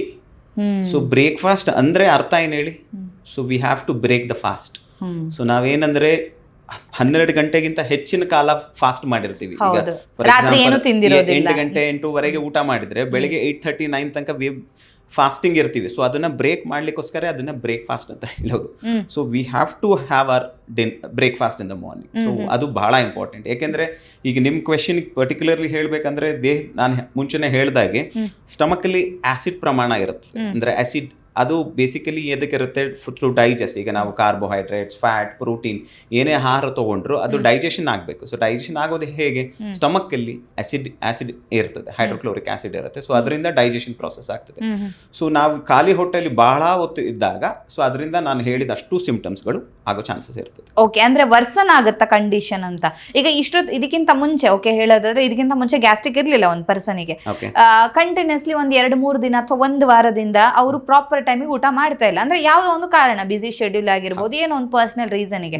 So continuously ಈಗ ಆರೋಗ್ಯವಾಗಿದ್ದಂಥ ವ್ಯಕ್ತಿನೇ ಕಂಟಿನ್ಯೂಸ್ಲಿ ಟೈಮ್ ಟು ಟೈಮ್ ಊಟ ಮಾಡಿಲ್ಲ, ಹೊಟ್ಟೆನ ಖಾಲಿ ಬಿಟ್ಟಿದ್ದಾರೆ ಅಂದಾಗ ಆ ವ್ಯಕ್ತಿಗೆ ಗ್ಯಾಸ್ಟ್ರಿಕ್ ಬರುವಂತ ಸಾಧ್ಯತೆ ಇರುತ್ತಾ? ಹೌದು ಇರುತ್ತದೆ. ಸೊ ಒಂದೇನನ್ನ ನಾ ಹೇಳ್ದಂಗೆ it is a combination. Gastric ಅಂತ ಅನ್ನೋದು ಇಟ್ಸ್ ಅ ಲಿಮೆಂಟಮ್ ಅಂತ ಆಗ್ತದೆ. So gastric it is a combination. ಆಹಾರ ಪದ್ಧತಿ ಒಂದು, ನೀವು ಹೇಳ್ದಾಗೆ ನಾವು ಖಾಲಿ ಹೋಟೆಲ್ ಇದ್ರೆ ಇನ್ನೊಂದು ನೀವು ಹೇಳ್ದಾಗೆ ಸ್ಟ್ರೆಸ್ ಇರ್ಬೋದು, ಅದರಿಂದ ತಿಂದ್ರೆ ಸೊ ಅದರಿಂದನೂ ಆಗ್ತದೆ ಆಸಿಡಿಟಿ. ಮತ್ತೆ ನಮ್ಮ ಲೈಫ್ ಸ್ಟೈಲ್ ಚೇಂಜಸ್ ಇಂದನೂ ಆಗ್ತದೆ. ಓಕೆ, ಇನ್ನು ಫುಡ್ ವಿಚಾರದಲ್ಲಿ ಬಂದಾಗ ಕೆಲವರು ಹೇಳ್ತಾರೆ ಹೆಚ್ಚು ಪೊಟ್ಯಾಟೊ ತಿನ್ಬಾರ್ದು, ಗ್ಯಾಸ್ಟ್ರಿಕ್ ಆಗುತ್ತೆ. ಇನ್ನು ಹೆಚ್ಚು ಬೇಳೆ ತಿನ್ಬಾರ್ದು, ಬೇಳೆ ಸಾಂಬಾರ್ ತಿಂದ್ರೆ ಗ್ಯಾಸ್ಟ್ರಿಕ್ ಆಗುತ್ತೆ ಅಂತ ಹೇಳ್ತಾರೆ. ಹೌದಾ ಸರ್ ಇದು? ಅದು ಇಂಡಿವಿಜುವಲ್ ಇದ್ರ ಮೇಲೆ ಗಟ್ ಸೆನ್ಸಿಟಿವಿಟಿ ಅಂತ ಹೇಳ್ತಿರ್ತೀವಿ. ಸೊ ಈಗ ನಿಮಗೆ ನೀವು ಹೇಳ್ದಾಗೆ ಈಗ ಏನೇ ಒಂದು ದಾಲ್ ತಿಂದಾಗ ಒಬ್ರಿಗಾಯ್ತು ಅಂತ ಅಂದ್ರೆ it is not universal. So ಆಹಾರ ಪದ್ಧತಿ ಒಬ್ಬೊಬ್ಬರಿಗೆ ಸೆನ್ಸಿಟಿವಿಟಿ ಜಾಸ್ತಿ ಇರುತ್ತೆ ಅವರಲ್ಲಿ. ಸೊ ಅವರಲ್ಲಿ ಆಗ್ಬೋದು gas ಬ್ಲೋಟ್, but it is not universal. So ಹಾಗೆ ಪೊಟ್ಯಾಟೊ ತಿಂದವರಲ್ಲೆಲ್ಲ ಬ್ಲೋಟಿಂಗ್ ಆಗುತ್ತೆ ಅಂತಿಲ್ಲ, ಬಟ್ ಹೆಚ್ಚಾಗಿ ಪೊಟ್ಯಾಟೊ ತಿಂದ್ರೆ ಆಗ್ತದೆ. ಈಗ 3 ಟೈಮ್ ಇಲ್ಲ ಕಂಟಿನ್ಯೂಸ್ಲಿ ಹಾಗೆ ತಿಂದ್ರೆ ಪೊಟ್ಯಾಟೊ ಬ್ಲೋಟಿಂಗ್ ಆಗುತ್ತೆ. But it's not necessary every time ಎಲ್ಲರಿಗೂ ಅದೇ ತರ ಆಗ್ಬೇಕು ಅನ್ನೋದು ಏನಿಲ್ಲ. ಓಕೆ, ಅಂದ್ರೆ ಇಂಡಿವಿಜುವಲ್ ಆಗಿರುತ್ತೆ. ಈಗ ಬೇಳೆ ಸಾಂಬಾರ್ ತಿಂದ್ರೆ ನಿಮಗೆ ಆಗದೆ ಇರ್ಬೋದು, ಬಟ್ ನಂಗೆ ಆಗುವಂತ ಚಾನ್ಸಸ್ ಇರುತ್ತೆ, ನಂಗೆ ಗ್ಯಾಸ್ಟ್ರಿಕ್ ಆಗುವಂತ ಚಾನ್ಸಸ್ ಇರಬಹುದು. ಅಂದ್ರೆ ಅದು ಅವರವರ ಗಟ್ ಕಂಡೀಷನ್ ಮೇಲೆ ಹೋಗುತ್ತಾ ಹೇಗೆ? ಕಂಡೀಷನ್ ಮತ್ತೆ ಮಲ್ಟಿ ಫ್ಯಾಕ್ಟೋರಿಯಲ್ ಇರುತ್ತೆ. ನಾ ಹೇಳ್ದಾಗೆ ಈಗ ನಿಮ್ಮ ಸ್ಟ್ರೆಸ್ ಆಗಲಿ, ನಿಮ್ಮದು ಎಸಿಡ್ ಪ್ರಮಾಣ ಆಗಲಿ ಬೇರೆ ತರ ಇರುತ್ತೆ. ಸೊ ಅದು ಎಲ್ಲರಿಗೂ ಈಗ ತಿಂದಿತ್ತು ಈಗ ಫಾರ್ ಎಕ್ಸಾಂಪಲ್ ಈಗ ಒಬ್ಬ ಹೇಳ್ತಾರೆ, ಈಗ ನನ್ನ ಜೊತೆ ಇರೋರು ಹೇಳ್ತಾರೆ ಈಗ ಸ್ಪೈಸಿ ನಾನು ಜಾಸ್ತಿ ತಿನ್ನೋದಿಲ್ಲ ಸ್ಪೈಸಿ ಫುಡ್. ಸೊ ಅವರು ಸ್ಪೈಸಿ ಫುಡ್ ಜಾಸ್ತಿ ತಿಂತಾರೆ. So it doesn't mean that ಈಗ ನಾನು ಹುಟ್ಟು ಬೆಳೆದಿದ್ದು ನನ್ನ ಕಲ್ಚರ್ ನಂದೇ ಹೆಂಗಿತ್ತು ಮನೆಯಲ್ಲಿ ಆಹಾರ ಪದ್ಧತಿ ಹಾಗೆ ನಮ್ಮ ಗಟ್ ಅಡ್ಜಸ್ಟ್ ಆಗಿರುತ್ತೆ. ಓಕೆ, ಸೊ ನಮ್ಮ ಹುಟ್ಟದಾಗಿಂದ ಈಗ ನೀವು ದಾಲ್ ಮಕ್ಕಳಿಗೆ ಸಣ್ಣ ವಯಸ್ಸಲ್ಲಿ ಸ್ಟಾರ್ಟ್ ಮಾಡ್ತಾರೆ. ಸೊ ಅವ್ರಿಗೆ ಆಗೋದಿಲ್ಲ. So our gut would have adjusted to this. So ಇದಕ್ಕೆ ಅಡಾಪ್ಟೇಷನ್ ಅಂತ ಹೇಳ್ತೀವಿ ಮೆಡಿಕಲಿ ಅಡಾಪ್ಟೇಷನ್ ಅಂತ. ಸೊ ಅಡಾಪ್ಟ್ ಆಗಿರುತ್ತೆ ನಮ್ಮ ಗಟ್, ನಮ್ಮ ಆಹಾರ ಪದ್ಧತಿಗಳಿಗೆ. ಅದೇ ಸ್ಪೈಸಿ ಫುಡ್ ಈಗ ಯಾರೊಬ್ರು ಮನೇಲಿ ಸ್ಪೈಸಿ ಜಾಸ್ತಿ ತಿನ್ನೋಲ್ಲ, ಅವರಲ್ಲಿ ನೀವು ಈ ತರ ಮಿರ್ಚಿ, ಈಗ ಫಾರ್ ಎಕ್ಸಾಂಪಲ್ ಈಗ ನಾರ್ತ್ ಕರ್ನಾಟಕ ಅಲ್ಲೆಲ್ಲ ಬಹಳ ಮಿರ್ಚಿ ಯೂಸ್ ಮಾಡ್ತಾರೆ. ಸೊ ನೀವು ಅವರಲ್ಲಿ ನೀವು ಹೋಗಿ ಡೈರೆಕ್ಟ್ ಈಗ ನಾವು ಸೌತ್ ಇಂಡಿಯನ್ ಐ ಮೀನ್ ಈ ಕಡೆ ಪಾರ್ಟ್ ಆಫ್ ಮೈಸೂರು ಕರ್ನಾಟಕದವ್ರಿಗೆ ನೀವು ಹಂಗೆ ಕೊಟ್ರೆ ಮಿರ್ಚಿ ಇದೆಲ್ಲ ಡೆಫಿನೆಟ್ಲಿ ನಮಗೆ ಅಸಿಡಿಟಿ ಆಗ್ತದೆ. ಸೊ ಬಿಕಾಸ್ ನಮ್ ಗಟ್ ಅಷ್ಟು ಅಬ್ಸರ್ವ್ ಮಾಡ್ಕೊಳ್ಳಿಕ್ಕಾಗಿ ಅಡಾಪ್ಟ್ ಆಗಿರೋದಿಲ್ಲ. ಓಕೆ, ಅಂದ್ರೆ ಇಷ್ಟ ತನಕ ಅವರು ಅಂತಹ ಒಂದು ಸ್ಪೈಸಿ ಫುಡ್ ಅಥವಾ ಹೆಚ್ಚು ಖಾರ ಇರುವಂತಹ ಆಹಾರ ತಿಂದಿರುವುದಿಲ್ಲ. ಸಡನ್ ಆಗಿ ತಿಂದಾಗ ಗ್ಯಾಸ್ಟ್ರೈಟಿಸ್ ಅಥವಾ ಆ ತರ ಬ್ಲೋಟಿಂಗ್ ಆಗುವಂತಹ ಚಾನ್ಸಸ್ ಇರುತ್ತೆ. ಆದ್ರೆ ಫ್ರಮ್ ದ ಚೈಲ್ಡ್ಹುಡ್ ಸಣ್ಣ ವಯಸ್ಸಿಂದಾನೇ ಅವ್ರು ತಿಂತಾ ಬರ್ತಿದ್ರು ಅಂದ್ರೆ ಅಡ್ಜಸ್ಟ್ ಆಗ್ಬಿಟ್ಟಿರುತ್ತೆ ಅವ್ರಿಗೆ. Okay, anything more than required it is harmful. ಹೌದು, ನಿಜ, ಅಡ್ಜಸ್ಟ್ ಆಗಿದೆ ಅನ್ಕೊಂಡು ಬಹಳಷ್ಟು ಸ್ಪೈಸಿ ತಿನ್ನೋದು harmful. But if you adjusted and if you are I mean ನಿಮ್ಗೆ ಆಹಾರ ಪದ್ಧತಿಯಲ್ಲಿ ನಿಮ್ಮ ಅದಿದ್ದರೆ then it should be fine. ಹಾಗಿದ್ರೆ ಈಗ ಬೇಳೆ ಸಾಂಬಾರ್ ಆಗಿರ್ಬೋದು, ಪೊಟ್ಯಾಟೊ, ಸ್ವೀಟ್ ಪೊಟ್ಯಾಟೊ ಅಥವಾ ಖಾರ ಪದಾರ್ಥ ತಿಂದ್ರೆ ಗ್ಯಾಸ್ಟ್ರಿಕ್ ಆಗುತ್ತೆ ಅನ್ನುವಂಥದ್ದು ಇಂಡಿವಿಜುವಲಿನೇ ಹೋಗುತ್ತೆ. ಕೆಲವರಿಗೆ ಬರಬಹುದು, ಕೆಲವರಿಗೆ ಬರದೇ ಇರಬಹುದು. ಸೊ ಚಾನ್ಸಸ್ ಈ ತರ ಇರುತ್ತೆ ಅಂತ. ಅಂದ್ರೆ ಖಾರ ಪದಾರ್ಥ ಅಂದ್ರೆ ಅದರಲ್ಲಿ ಬರ್ತದೆ. ಈಗ ನೀವು ಎಣ್ಣೆಯಲ್ಲಿ ಕರ್ದಿದ್ದು ಅಂತ, so definitely it will cause acidity. So ಖಾರ ಪದಾರ್ಥ ಅಂದ್ರೆ ಅದು ನಾ ಹೇಳ್ದಾಗೆ ಹೇಗೆ ಮಾಡಿರ್ತಾರೆ, ಈಗ ಎಣ್ಣೆಯಲ್ಲಿ ಕರ್ದಿದ್ದಾಗಿರ್ಬೋದು, ಇಲ್ಲ ಟೂ ಮಚ್ ಆಫ್ ಈಗ ಪ್ರಾಸೆಸ್ಡ್ ಫುಡ್ ಅಂತ ಬರುತ್ತೆ ಈಗ ನಿಮ್ಗೆ. ಸೊ ಈಗ ರೆಡಿ ಟು ಈಟ್, ಈಗ ಜನರೆಲ್ಲ ಅದ್ರ ಹಿಂದೆ ಹೋಗ್ತಿದ್ದಾರೆ. ಸೊ ಮುಂಚಿನ ತರ ಯಾರು ಮಾಡಿಟ್ಕೊಂಡು ಹಿಂಗೆಲ್ಲ. ಸೊ ರೆಡಿ ಟು ಈಟ್, ಅವ್ರಿಗೆ ಈಗ ಬಂದು ಇಮಿಡಿಯೇಟ್ಲಿ ದೋಸೆ ಬೇಕು. ಸೊ ಬ್ಯಾಟರ್ ಎಲ್ಲ ಈಗ ನಮ್ಮ ಮನೇಲಿ ಮಾಡೋ ತರ ಎಲ್ಲಿ ಮಾಡ್ತಾರೆ ಇವಾಗ, ಮುಂಚೆ ಎಲ್ಲ ಹಾಗೆ. ಸೊ ಬ್ಯಾಟರ್ ಅಂದ್ರೆ ರೆಡಿ ಹೋಗಿತಾರೆ. ಸೊ ಡೆಫಿನೆಟ್ಲಿ ಸಿ ಪ್ರಾಸೆಸ್ಡ್ ಫುಡ್ಸ್ ಇಂದ ಹಾಗೆ ಆಗ್ತದೆ ಅಸಿಡಿಟಿ, ಡೈಜೆಷನ್, ಇಂಡೈಜೆಷನ್, ಬ್ಲೋಟಿಂಗ್ ಎಲ್ಲ it will happen because they will add some preservatives ಅಲ್ಲ. ಫುಡ್ ಹಾಳಾಗದೆ ಇರ್ಲಿಕ್ಕೋಸ್ಕರ ಪ್ರಿಸರ್ವೇಟಿವ್ಸ್ ಆಡ್ ಮಾಡಿ ಹಾಕಿರ್ತಾರೆ. ಅದು ನಿಮಗೆ ಲೇಬಲ್ ಎಲ್ಲ ಇರುತ್ತೆ. ಇಫ್ ಯು ರೀಡ್ ಲೇಬಲ್ ಎಲ್ಲ ಇರುತ್ತೆ. ಬಟ್ ಅದರಿಂದ ಹಾಗೆ ಆಗ್ತದೆ. ಓಕೆ, ಈಗ ಒಂದ್ ವೇಳೆ ಗ್ಯಾಸ್ಟ್ರೈಟಿಸ್ ಪ್ರಾಬ್ಲಮ್ ಅನ್ನ ನೆಗ್ಲೆಕ್ಟ್ ಮಾಡಿದ್ರು ಅಂತ ಹೇಳಿದ್ರೆ, ಇದು ಕಾಮನ್ ಬಿಡಪ್ಪ, ನಾವ್ ಈ ತರ ಫುಡ್ ತಿಂದಿದ್ದೀನಿ ಅದಕ್ಕೆ ಈ ತರ ಆಗ್ತಾ ಇದೆ, ನಾಳೆ ಸರಿ ಹೋಗ್ಬಿಡುತ್ತೆ ಅಂತ ಹೇಳಿ ನೆಗ್ಲೆಕ್ಟ್ ಮಾಡ್ತಾ ಬಂದ್ರೆ ಫ್ಯೂಚರ್ ಅಲ್ಲಿ ಏನಾದ್ರು ಕಾಂಪ್ಲಿಕೇಶನ್ಸ್ ಆಗುವಂಥದ್ದು ಅಥವಾ ಬೇರೆ ಏನಾದ್ರು ಇಶ್ಯೂ ಸ್ಟಾರ್ಟ್ ಆಗಬಹುದಾ ಅಂತ? ಹೌದು, ಡೆಫಿನೆಟ್ಲಿ. ಒಂದ್ ಏನಂದ್ರೆ ಈಗ ಅಸಿಡಿಟಿ ಇದೆಲ್ಲ ಏನಂದ್ರೆ ಇವಾಗ ಮೋಸ್ಟ್ ಆಫ್ ದ ಪೀಪಲ್ ಈಗ ಏನಂದ್ರೆ ಗೂಗಲ್ ಡಾಕ್ಟರ್ಸ್ ಆಗಿರ್ತಾರೆ. ಓಕೆ, ಸೊ ಅದು ಇಗ್ನೋರೆನ್ಸ್ ಯಾವ ಮಟ್ಟಕ್ಕೆ ಹೋಗಿ ನಮ್ಮನ್ನ ತಗೊಂಡೋಗಿ ನಿಲ್ಲತ್ತೆ ಅಂದ್ರೆ, ನಾವು ಕಾರ್ಡಿಯಾಕ್ ಬೇಸಿಕಲಿ ಏನು ಅಂತ ಅಂದ್ರೆ ಎದೆಗೆ ಸಂಬಂಧಪಟ್ಟಿದ್ದು ಕಾರ್ಡಿಯಾಕ್ ಪ್ರಾಬ್ಲಮ್ಸ್ನ ನಾವು ಮನಸ್ಸಲ್ಲಿ ಇಟ್ಕೋಬೇಕು. ಗ್ಯಾಸ್ ಅಂದಾಗ first we have to rule out cardiac etiology ಇದೆಯಾ ಅನ್ನೋದು. ಓಕೆ, ಸೊ ಕಾರ್ಡಿಯಾಕ್ ಅಲ್ಲಿ ಟಿಪಿಕಲ್ ಸಿಂಪ್ಟಮ್ಸ್ ಅಂತ ಹೇಳ್ತೀವಿ. ಈಗ ಯಾರಿಗೆ ಒಂದು ಹಾರ್ಟ್ ಅಟ್ಯಾಕ್ ಆದಾಗ ಯಾವ ಥರ ಪೇನ್ ಬರ್ಬೋದು, ಒಂದು ಚೆಸ್ಟ್ ಪೇನ್ ಅಂತ ಹೇಳ್ತಾರೆ. ಆ ಪೇನ್ ಒಂದು ನಮ್ಮ ಶೋಲ್ಡರ್ಗೆ ಇಲ್ಲಾಂದರೆ ಲೆಫ್ಟ್ ಸೈಡ್ ಆಫ್ ದಿ ಹ್ಯಾಂಡ್ಗೆ ರೇಡಿಯೇಟ್ ಆಗ್ತದೆ, ಇಲ್ಲಾಂದರೆ ಒಬ್ಬೊಬ್ರಿಗೆ ಉಸಿರಾಟ ತೊಂದರೆ ಬರುತ್ತೆ, ಇಲ್ಲ ಒಬ್ಬೊಬ್ಬರಿಗೆ ಸ್ವೆಟ್ಟಿಂಗ್ ಆಗುತ್ತೆ, ಪ್ಯಾಲ್ಪಿಟೇಷನ್ ಅಂದರೆ ತಮ್ಮ ಎದೆ ಬಡಿತ ಜೋರಾಗುತ್ತೆ. ಇದು ಟಿಪಿಕಲ್ ಸಿಂಪ್ಟಮ್ಸ್ ಅಂತ. ಏಟಿಪಿಕಲ್ ಸಿಂಪ್ಟಮ್ಸ್ ಅಂದರೆ ಯಾವುದು, ಇದೆಲ್ಲ ನಾವು ಈಗ ಡಿಸ್ಕಸ್ ಮಾಡ್ತಾ ಇದ್ದೀವಲ್ಲ, ಹೊಟ್ಟೆ ಬ್ಲೋಟಿಂಗ್ ಆಗ್ಬೋದು, ಎದೆ ಉರಿ ಬರ್ಬೋದು, ಚೆಸ್ಟ್ ಟೈಟ್ನೆಸ್ ಅನ್ಸ್ಬೋದು. ಸೊ ಇದೆಲ್ಲ ಏಟಿಪಿಕಲ್ ಸಿಂಪ್ಟಮ್ಸ್ ಆಫ್ ಕಾರ್ಡಿಯಾಕ್ ಇಟಿಯಾಲಜಿ ಅಂದರೆ ಹಾರ್ಟಿನ ಸಂಬಂಧಪಟ್ಟಂತೆ. So never ignore any symptoms, never self medicate. Okay, this is two important things. Irrespective of age ಯಾವಾಗಲಾದರೂ ಇರಲಿ, ಯು ಕನ್ಸಲ್ಟ್ ಎನಿ ಡಾಕ್ಟರ್. ಒಮ್ಮೆ ಡಾಕ್ಟರ್ನ ಕನ್ಸಲ್ಟ್ ಮಾಡಿ. Even if it is functional ಏನು ಇಲ್ಲ ಅಂತಂದರೆ that is well and good. But you should consult a doctor before you self medicate or do anything. Okay, ಯಾಕಂತ ಹೇಳಿದ್ರೆ ಫಸ್ಟ್ ನಮಗೆ ಎದೆನೋವು ಬಂದಾಗ ನಾವು ಈಗಂತೂ ತುಂಬಾ ಜನರಿಗೆ ಅದ್ರ ಅವೇರ್ನೆಸ್ ಇದೆ, ಲೈಕ್ ಎದೆನೋವು ಬಂದಿರೋದು ಹಾರ್ಟ್ ರಿಲೇಟೆಡ್ ಅಂತ ಭಯ ಪಡ್ತಾರೆ. ಆದ್ರೆ ಕ್ಯಾಶುಯಲ್ ಆಗಿ ಏನಾಗುತ್ತೆ ಅಂದ್ರೆ ಇದು ಗ್ಯಾಸ್ಟ್ರಿಕ್ ಇಂದ ಎದೆನೋವು ಬರ್ತಿರ್ಬೋದು ಅಂತ ಅಂದ್ಕೊಳ್ಳೋರು ಜಾಸ್ತಿ ಇರ್ತಾರೆ. ಸೊ ಆ ಡಿಫ್ರೆನ್ಸ್ ಅನ್ನ ನಾವು ಫೈಂಡ್ ಔಟ್ ಮಾಡೋದಕ್ಕೆ ಸಾಧ್ಯ ಆಗುತ್ತೆ ಅಂತ ಹೇಳ್ತೀರಾ? ಹಿಸ್ಟ್ರಿ ವೈಸ್ ಅಲ್ಲಿ ತುಂಬಾ ಕಷ್ಟ ಆಗ್ತದೆ. ಹಿಸ್ಟ್ರಿ ವೈಸ್ ಅಲ್ಲಿ ವೆದರ್ ಇಟ್ ಇಸ್ ಕಾರ್ಡಿಯಾಕ್ ಅಂತ I mean like as A doctor ಇಲ್ಲ ಯಾರೊಬ್ರು ಕಂಡುಹಿಡಿಬಹುದು. ಬಟ್ ನಾರ್ಮಲ್ ಲೇಮನ್ ಆಗಿ ಹೇಳಿ ನೀವು ಡಿಫ್ರೆನ್ಶಿಯೇಟ್ ಮಾಡ್ಲಿಕ್ಕೆ ಕಷ್ಟ ಆಗ್ತದೆ. ಸೊ ಇದನ್ನ ನೀವು ಆದ್ರೆ ಒಂದು ಸರ್, ಈಗ ಪ್ರತಿ ಸತಿ ನಮಗೆ ಎದೆ ನೋವು ಬಂದಾಗ ಅಥವಾ ಎದೆಯಲ್ಲಿ ಏನೋ ಒಂದು ರೀತಿ ಚುಚ್ಚದಂಗ ಆಗ್ತಾ ಇದೆ, ಎದೆ ಉರಿ ಬರ್ತಾ ಇದೆ, ಎದೆ ನೋವು ಬರ್ತಾ ಇದೆ ಅಂದಾಗ ನಾವು ಎವ್ರಿ ಟೈಮ್ ಹೋಗಿ ECG ಅಥವಾ ಏನೋ ಮಾಡಿಸ್ಕೊಳ್ಳೋದಕ್ಕೆ ಆಗೋದಿಲ್ಲ. ಸೊ ಅದಕ್ಕೋಸ್ಕರ ಕೇಳ್ತಾ ಇದ್ದೀನಿ, ಲೈಕ್ ಆ ಥರ ಏನಾದರೂ ನಮಗೆ ಡಿಫ್ರೆನ್ಶಿಯೇಟ್ ಮಾಡ್ಕೊಳ್ಳಿಕ್ಕೆ ಆಗುತ್ತಾ? ಲೈಕ್ ಇದು ಗ್ಯಾಸ್ಟ್ರೈಟಿಸ್ ಇಂದ ಬರುವಂಥ ಒಂದು ಕಂಡೀಷನ್ ಅಥವಾ ಇದು ಹಾರ್ಟ್ ರಿಲೇಟೆಡ್ ಅಂತ ಆ ಥರ ಅಂದ್ಕೋಬಹುದಾ? ಒಂದು ಹಾರ್ಟ್ ರಿಲೇಟೆಡ್ ಅಂತ ಹೇಳಿದ್ರೆ ನಾನು ಹೇಳದ್ನಲ್ಲ, ಇದಿಷ್ಟು ಟಿಪಿಕಲ್ ಸಿಂಪ್ಟಮ್ಸ್ ಇರುತ್ತೆ. ಸೊ ನಿಮ್ದು ಏಜ್ ಮೇಲೆ ಹೋಗುತ್ತೆ, ಅಂಡ್ ಯುವರ್ ಹ್ಯಾಬಿಟ್ಸ್ ಮೇಲೆ ಹೋಗುತ್ತೆ, and your family history of any cardiac disease ಅನ್ನೋದ್ರ ಮೇಲೆ ಹೋಗುತ್ತೆ. ಇದೇ ಈಗ ಒಂದು young patient around 30 years 40 years ಅವ್ರಿಗೆ ಸಡನ್ ಆನ್ಸೆಟ್ ಸಿಂಪ್ಟಮ್ಸ್, ನಾನು ಈಗ ಹೇಳ್ದಷ್ಟು ಸಿಂಪ್ಟಮ್ಸ್ ಬಂತು, ಅವ್ರಿಗೆ family history of cardiac disease ಇದೆ, family history of sudden death ಇದೆ.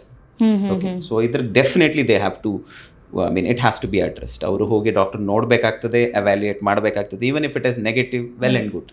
ಹೌದು, ನಿಜ ನಿಜ. Well and good. You should not ignore and ಅದರಿಂದ ಏನೋ ಕೆಡಕಾಗೋದಕ್ಕಿಂತ ಹೋಗಿ ಮಾಡಿಸ್ಬೇಕಾಗ್ತದೆ. ಸೊ ಈಗ ಇದು ಓಕೆ, ಈಗ ಒಂದಷ್ಟು ಜನಕ್ಕೆ ಬರ್ತಾನೆ ಇರುತ್ತೆ. ಈಗ ನೀವು ಹೇಳ್ದಾಗೆ ಆಸಿಡಿಟಿ ಆಗ್ಬೋದು, ಪ್ರತಿ ಸಲ ನಾವು ಹಾಸ್ಪಿಟ್ಲಿಗೆ ಹೋಗ್ಬೇಕಾಗತ್ತಾ? ಪ್ರತಿ ಸಲ ಈಗ ಕೆಲವೊಂದ್ಸತಿ ಏನಾಗುತ್ತೆ ಅಂದ್ರೆ ಡಾಕ್ಟರ್, ಈಗ ಫಸ್ಟ್ 1-2 ಸತಿ ಹಿಂಗೆ ಹಾಸ್ಪಿಟಲ್ಗೆ ಹೋದಾಗ ಓಕೆ ಈ ತರ ಪ್ರಾಬ್ಲಮ್ ಇಲ್ಲ ಹೇಳ್ತಾರೆ, but third time actually heart related problem ಇದ್ದಾಗ್ಲೂ ನಾವು ನೆಗ್ಲೆಕ್ಟ್ ಮಾಡಿ ಕೂರ್ತೀವಿ. ಅಂದ್ರೆ ಈ ತರ ಬರುವಂತ ಚಾನ್ಸಸ್ ಕೂಡ ಇರುತ್ತಲ್ವಾ? ಲಾಸ್ಟ್ ಟೈಮ್ ಹೋಗಿದೆ ಗ್ಯಾಸ್ಟ್ರಿಕ್ ಅಂತ ಹೇಳಿದ್ರು ಡಾಕ್ಟರ್, ಈ ಸಲನೂ ಹಂಗೆ ಆಗಿರ್ಬೋದು ಅಂತ ನಾವು ಸುಮ್ಮನೆ ಕೂರುವಂತಹ ಚಾನ್ಸಸ್ ಕೂಡ ಇರಬಹುದಲ್ವಾ ಅಂತ. ಒಂದು ಹುಲಿ ಬಂತು ಕತೆ ಇದೆಯಲ್ಲ, ಸೊ ಅದು ಹಾಗೆ ಆಗ್ತದೆ. ಸೊ ಯಾವಾಗೂ ಇಗ್ನೋರೆನ್ಸ್ ಅಂತೂ ಮಾಡ್ಲಿಕ್ಕೆ ಆಗೋದಿಲ್ಲ. ಅಂಡ್ ಇನ್ ಸೇಮ್ ವೇ ಈಗ ಹೇಳಲಿಕ್ಕೂ ಬರಲ್ಲ ಸೆಲ್ಫ್ ಮೆಡಿಕೇಶನ್ ತಗೊಳ್ಳಿ, ಇದು ಒಂದು ತಗೊಂಡು ಸಿಂಪ್ಟಮ್ಸ್ ಬಂದಿಲ್ಲ ಅಂದ್ರೆ, ಯಾಕೆಂದ್ರೆ ಎಲ್ಲರಲ್ಲೂ ಒಂದೇ ರೀತಿ ಇರೋದಿಲ್ಲ. ಹೌದು ಹೌದು, ಪ್ರೆಡಿಕ್ಟ್ ಮಾಡೋದಕ್ಕೆ ಕಷ್ಟ ಆಗುತ್ತೆ. So it is always wise, at least ನಿಮ್ಮ ಮನೆ ಹತ್ರ ಎಲ್ಲಿದೆ ಒಂದು ಹಾಸ್ಪಿಟಲ್ ಆಗಲಿ ಎಲ್ಲಾದ್ರೂ ಅಟ್ ಲೀಸ್ಟ್ ಹೋಗಿ ಒಮ್ಮೆ ತೋರಿಸ್ಕೊಂಡು then should be evaluate. Okay okay. ಇನ್ ಕೆಲವ್ರು ಹೇಳ್ತಾರೆ ಗ್ಯಾಸ್ಟ್ರಿಕ್ ಇಂದ ಪೇನ್ ಅಲ್ಲಿಂದ ಅಲ್ಲಿಗೆ ಶಿಫ್ಟ್ ಆಗ್ತಾ ಇರುತ್ತೆ ಅಂತ. ಅಂದ್ರೆ ಒಂದ್ಸಲ ನಂಗೆ ಪೇನ್ ಎದೆಯಲ್ಲಿತ್ತು, ಅದಾದ್ಮೇಲೆ ಸ್ವಲ್ಪ ಕೆಳಗ್ ಬಂತು. ಕೆಲವ್ರು ಹೇಳ್ತಾರೆ ನನ್ಗೆ ಬೆನ್ನಿಗೆ ಬಂತು ನೋವು, ಅಂದ್ರೆ ಪೇನ್ ಓಡ್ತಾ ಇದೆ ಅಲ್ಲಿಂದ ಅಲ್ಲಿಗೆ ಮೂವ್ ಆಗ್ತಿದೆ ಅಂತ ಹೇಳ್ತಾರೆ. ಅದ್ ನಿಜವಾಗಿ ಹೌದಾ ಸರ್? ಅಂದ್ರೆ ಏನಂದ್ರೆ ಅದು ರೇಡಿಯೇಷನ್ ಆಫ್ ಪೇನ್ ಅಂತ ಹೇಳ್ತೀವಿ, ಇಲ್ಲ ಇನ್ನೊಂದು ರೆಫರ್ ಪೇನ್ ಅಂತ ಹೇಳ್ತೀವಿ. ರೇಡಿಯೇಷನ್ ಆಫ್ ಪೇನ್ ಅಂತ ಏನಂತ ಹೇಳ್ತೀವಿ ಅಂದ್ರೆ, ಈಗ ನಮ್ಮ ದೇಹದಲ್ಲಿ ಅಂದ್ರೆ ನರ್ವ್ ಸಪ್ಲೈ ಇರುತ್ತೆ. ಈಗ ನಾವು ಚೆಸ್ಟ್ ಪೇನ್ ಇಲ್ಲಿ ಬರುತ್ತೆ, ಶೋಲ್ಡರ್ಗೆ ರೇಡಿಯೇಟ್ ಆಗುತ್ತೆ ಅಂತ ಹೇಳ್ತೀವಿ, ಬಿಕಾಸ್ ದ ನರ್ವ್ ಸಪ್ಲೈ ಇರುತ್ತೆ. ಸೊ ಇಲ್ಲಿಂದ ಅಲ್ಲಿಗೆ ರೇಡಿ ಆಗ್ತದೆ. ಈಗ ಅದೇ ನೀವೀಗ ಏನು ಹೇಳ್ತಾರೆ, ಈಗ ಬಿಲಿಯರಿ ಪೇನ್ ಅಂತ ಹೇಳ್ತೀವಿ, ಇಲ್ಲ ಪ್ಯಾಂಕ್ರಿಯಾಟೈಟಿಸ್ ಅಂತ ಹೇಳ್ತೀವಿ. ಸೊ ಅದು ಹೊಟ್ಟೆ ಮೇಲ್ಭಾಗದಲ್ಲಿ ನೋವು ಬರೋಕ್ಕೆ ಸ್ಟಾರ್ಟ್ ಆಗ್ತದೆ, ಅದು ಬೆನ್ನಿಗೆ ರೇಡಿಯೇಟ್ ಆಗುತ್ತೆ. So these are all subtle science. ಅದು ಮೆಡಿಕಲಲ್ಲಿ ನಮಗೆ ಸಿಗೋವಂಥದ್ದು. ಈಗ ಅಪೆಂಡಿಸೈಟಿಸ್ ಆದಾಗ ಅದು ರೇಡಿಯೇಟ್ ಆಗ್ತದೆ. ಸೊ ಹೊಟ್ಟೆ ಅದು ಡೆಫಿನೆಟ್ಲಿ ಇದೆ. ಈ ಏನು ನಿಮಗೆ ಫಸ್ಟು ಎದ್ದಿದ್ದ ಪೇಯ್ನು ಅದು ರೇಡಿಯೇಷನ್ ಆಗುತ್ತೆ, ಅದೇ ಪೇಯ್ನು ಬೇರೆ ಇನ್ನೊಂದು ಜಾಗಕ್ಕೆ ರೇಡಿಯೇಟ್ ಆಗ್ತದೆ. ಅದು ನರ್ವ್ ಸಪ್ಲೈಯಿಂದ ಆಗ್ತದೆ. ಅಂದ್ರೆ ಗ್ಯಾಸ್ಟ್ರಿಕ್ ಪ್ರಾಬ್ಲಮ್ ಇಂದ ಆಗುತ್ತೆ ಅಂತ ಅಲ್ಲ, ಗ್ಯಾಸ್ಟ್ರಿಕ್ ಪ್ರಾಬ್ಲಮ್ ಇಂದ. ಓಕೆ. ಅಂದ್ರೆ ಕಾಮನ್ ಆಗಿ ಇನ್ ಜನರಲ್ ಆಗಿ ಹೇಳ್ತಾರೆ ಲೈಕ್ ಗ್ಯಾಸ್ಟ್ರಿಕ್ ಇಂದ ಪೇನ್ ಅಲ್ಲಿಂದ ಅಲ್ಲಿಗೆ ಶಿಫ್ಟ್ ಆಗ್ತಾ ಇದೆ, ಪೇನ್ ಓಡ್ತಾ ಇದೆ ಅಂತೆಲ್ಲ ಕೆಲವ್ರು ಹೇಳ್ತಾರೆ. ಬಟ್ ಏನು ಕನೆಕ್ಷನ್ಸ್ ಆ ತರದ್ದೇನು ಇಲ್ಲ.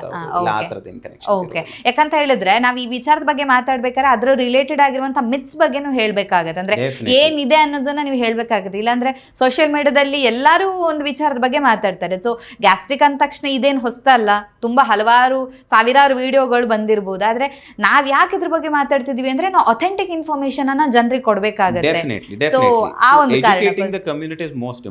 ಹೌದು ಹೌದು ಮಾಡೋ ಉದ್ದೇಶ ಇಟ್ ಇಸ್ ಜಸ್ಟ್ ಎಲ್ಲ ಮಾಡ್ತಿದ್ರೆ ನಮ್ದೊಂದು ಇರ್ಲಿ ಅನ್ನೋದಕ್ಕೋಸ್ಕರ ಮಾಡೋದಲ್ಲ. ಸೊ ಇದರಿಂದ ಎಷ್ಟು ಜನರಿಗೆ ಉಪಯೋಗ ಆಗುತ್ತೆ. ಹೌದು ಹೌದು. ಇದರಲ್ಲಿ ಒಬ್ರಿಗೆ ಯಾರಿಗೋ ಒಬ್ರಿಗೆ ಉಪಯೋಗ ಆದ್ರೂ that is most important thing. ನಿಜ ನಿಜ, ಅದು ಒಂದು ಸ್ಯಾಟಿಸ್ಫ್ಯಾಕ್ಷನ್ ಅಂತಾನೆ ಹೇಳ್ಬೋದು. ಹೌದು, definitely that is true. Sir, ಇನ್ನೊಂದೇನು ಅಂತ ಹೇಳಿದ್ರೆ ಗ್ಯಾಸ್ಟ್ರಿಕ್ ಇತ್ತು ಅಂತ ಹೇಳಿದ್ರೆ ಬಿಸಿ ಬಿಸಿ ನೀರು ಕುಡಿಬೇಕು, ಸ್ವಲ್ಪ ರಿಲೀಫ್ ಆಗುತ್ತೆ ಅಂತ ಹೇಳ್ತಾರೆ. ಅಥವಾ ಬಿಸಿನೀರಿಗೆ ಅಥವಾ ಬ್ಲ್ಯಾಕ್ ಟೀ ಕುಡಿಬೇಕು ಆ ಥರ ಎಲ್ಲ ಹೇಳ್ತಾರೆ. ನಿಜವಾಗಿಯೂ ಹೌದಾ? ಆ ಥರ ಬಿಸಿ ನೀರು ಕುಡಿಯೋದ್ರಿಂದ ಗ್ಯಾಸ್ಟ್ರೈಟಿಸ್ ಸ್ವಲ್ಪ ರಿಲೀಫ್ ಆಗುತ್ತಾ ಅಂತ? ಆ ಥರ ಏನೂ ಇಲ್ಲ. ಅದು ಜಸ್ಟ್ ಅದು ಒಂದು ರೂಢಿ. ಕುಡಿಯೋದ್ರಿಂದ ತಪ್ಪೂ ಇಲ್ಲ, ಕುಡಿಯೋದ್ರಿಂದ ತುಂಬಾ ಬೆನಿಫಿಟ್ ಏನೂ ಇಲ್ಲ. ಅಂದ್ರೆ ಆ ಥರ ಪರ್ಟಿಕ್ಯುಲರ್ಲಿ ಗ್ಯಾಸ್ಟ್ರೈಟಿಸ್ಗೆ ಅದು ಪ್ರಾಬ್ಲಮ್ ಅನ್ನ ಅದು ಕಡಿಮೆ ಮಾಡುತ್ತೆ ಆ ಥರದ್ದು ಏನೂ ಇಲ್ಲ? ಏನಿಲ್ಲ. ಇಟ್ ಇಸ್ ಅ ಮಿತ್. ಅಂದ್ರೆ ನಾನು ಕುಡಿಯೋದು ತಪ್ಪು ಅಂತ ಹೇಳೋದಿಲ್ಲ. ಈಗ ಒಂದಷ್ಟು ಜನಗಳಿಗೆ ಬಿಸಿ ನೀರು ಕುಡಿದು ಮಾಡೋ ಅಭ್ಯಾಸಗಳಿರುತ್ತೆ, ಸೊ ಅವ್ರು ಕುಡಿಬಹುದು. ಸೊ ಬೇರೆ ಜನಗಳಿಗೆ ಅವಶ್ಯಕತೆ ಇಲ್ಲ. Okay okay. ಸೊ ಆಸಿಡ್ ಬಂತು ಅಥವಾ ನಮಗೆ ಏನೋ ಒಂದು ರೀತಿ ತೇಗ್ ಬಂತು ಅಥವಾ ನಮಗೆ ಫೀಲ್ ಆಗುತ್ತೆ ಓಕೆ ಇದು ನಮಗೆ ಗ್ಯಾಸ್ಟ್ರಿಕ್ ಪ್ರಾಬ್ಲಮ್ ಇರ್ಬೋದು ಅಂತ, ತಕ್ಷಣ ನಾನೇ ಮೆಡಿಕಲ್ಗೆ ಹೋಗಿ ಒಂದು ಗ್ಯಾಸ್ಟ್ರಿಕ್ ಟ್ಯಾಬ್ಲೆಟ್ ತಗೊಳ್ತೀನಿ. ಒಂದು ದಿನಕ್ಕೆ ಒಂದು ಸಲಕ್ಕೆ ಓಕೆ, ಆದರೆ ನನಗೆ ಮೋಸ್ಟ್ ಆಫ್ ದ ಟೈಮ್ ಆಗಬೇಕಾದ್ರೆ ನಾನು ಸೇಮ್ ಮಿಸ್ಟೇಕ್ ಮಾಡ್ತಾ ಇದ್ದೀನಿ. ಬಟ್ ಗ್ಯಾಸ್ಟ್ರಿಕ್ ಅಂತ ಅಂದ ತಕ್ಷಣ ಹೋಗಿ ಗ್ಯಾಸ್ಟ್ರಿಕ್ ಟ್ಯಾಬ್ಲೆಟ್ ತಗೊಳ್ಳೋ ಅಂಥದ್ದು ನಮಗೆ ಬೇರೆ ಏನು ಸಿಂಪ್ಟಮ್ಸ್ ಇದೆ ಅನ್ನೋದನ್ನ ಅದು ಮರೆಮಾಚಬಹುದು. ಅಂದರೆ ಏನೋ ಒಂದು ಬಾಡಿ ನಮಗೆ ಸಿಂಪ್ಟಮ್ಸ್ ತೋರಿಸ್ತಾ ಇದೆ, ನಾವು ಎವ್ರಿ ಟೈಮ್ ಟ್ಯಾಬ್ಲೆಟ್ಸ್ ತಗೊಳ್ಳೋದ್ರಿಂದ ಅದರಿಂದ ಸೈಡ್ ಎಫೆಕ್ಟ್ಸ್ ಏನಾದರೂ ಇರಬಹುದಾ ಅಂತ? ಡೆಫಿನೆಟ್ಲಿ ಸಿ, ಯಾವುದೇ ಮೆಡಿಸಿನ್ ಆಗಲಿ ಅದು without any side effects or label ಇಲ್ಲದೆ ಬರೋದಿಲ್ಲ. Okay, so only you have to take any medication only it is indicated. Okay, self medication first of all self medication you should never do. ಅಂದರೆ self medication ಮಾಡ್ಲಿಕ್ಕೆ ಹೋಗಬಾರ್ದು.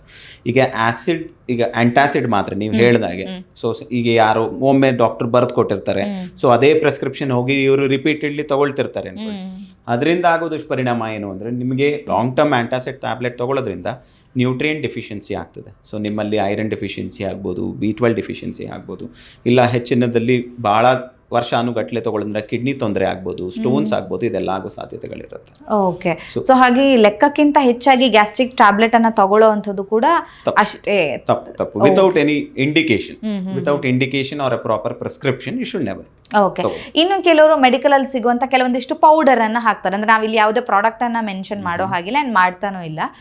Powders ಅನ್ನ ಬಿಸಿನೀರಿಗೆ ಹಾಕಿ ಕುಡಿಯೋ ಅಂಥದ್ದು, relief ಸಿಗುತ್ತೆ ಅಂತ ಹೇಳ್ಬಿಟ್ಟು, ಸೊ ಮಾಡಬಹುದಾ ಆ ತರ? ಇಲ್ಲ, ಅದರಿಂದ ಏನು ನಿಮಗೆ ಟೆಂಪರರಿ ರಿಲೀಫ್ ಸಿಗ್ಬೋದು, ಬಟ್ ಅದು it is not indicated. When it is not indicated, so ಅದರಿಂದನೂ ಏನು ಬಹಳ ಉಪಯೋಗ ಆಗೋದಿಲ್ಲ. ಸೊ ಬ್ಯಾಕ್ ಪೇನ್ ಬರೋದಕ್ಕೂ ಮತ್ತೆ ಗ್ಯಾಸ್ಟ್ರಿಕ್ಗೂ ಏನಾದರೂ ಕನೆಕ್ಷನ್ಸ್ ಇದೆಯಾ ಡಾಕ್ಟರ್? ಗ್ಯಾಸ್ಟ್ರಿಕ್ ಅಂದ್ರೆ ಅದೇ ನಾನು ನಿಮ್ಗೆ ಹೇಳಿದ ಹಾಗೆ ಫ್ಯೂ ಡಿಸೀಸಸ್ ಅಂದ್ರೆ ಒಂದಷ್ಟು ಕಾಯಿಲೆಗಳು GI ರಿಲೇಟೆಡ್ ಸಂಬಂಧ ಕಾಯಿಲೆಗಳು ಅದು ಬೆನ್ನು ಭಾಗಕ್ಕೆ ರೇಡಿಯೇಟ್ ಆಗುತ್ತೆ. ನಾ ಹೇಳಿದ್ನಲ್ಲ, ಈ ಪೇನ್ ಅಲ್ಲಿಗೆ ರೇಡಿಯೇಟ್ ಆಗ್ತದೆ.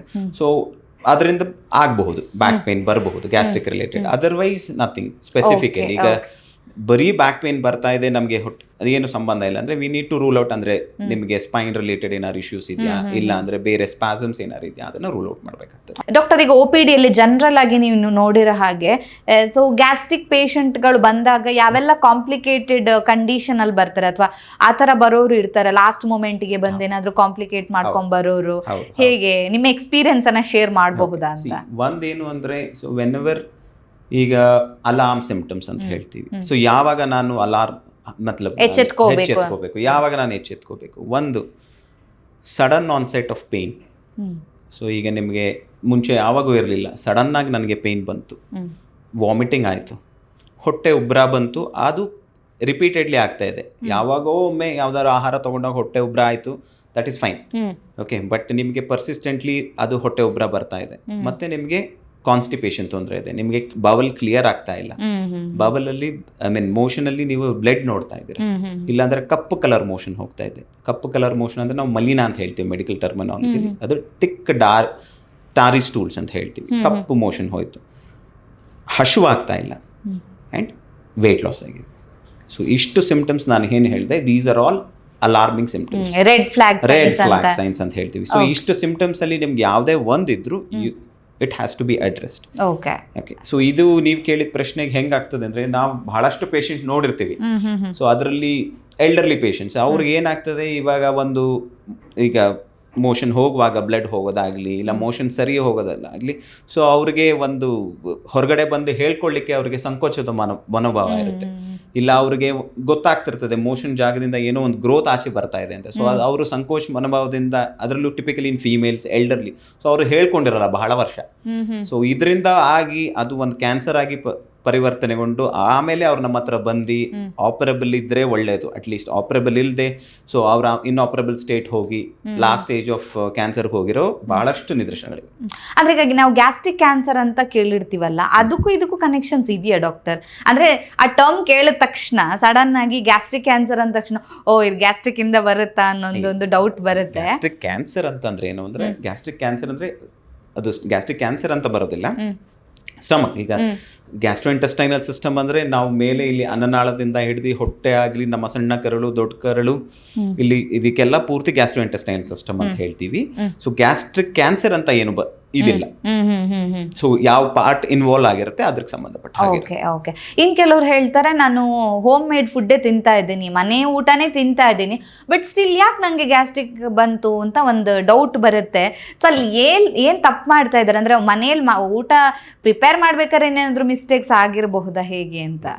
ನಾ ಹೇಳಿದ್ನಲ್ಲ ನಿಮಗೆ, ಬರೀ ಫುಡ್ ಇಂದ ಅಷ್ಟೇ ನಮಗೆ ಅಸಿಡಿಟಿ ಆಗಲಿ, ಇದು ಗ್ಯಾಸ್ಟ್ರಿಕ್ ರಿಲೇಟೆಡ್ ಸಿಂಪ್ಟಮ್ಸ್ ಆಗಲಿ ಬರಲಿಕ್ಕಿಲ್ಲ.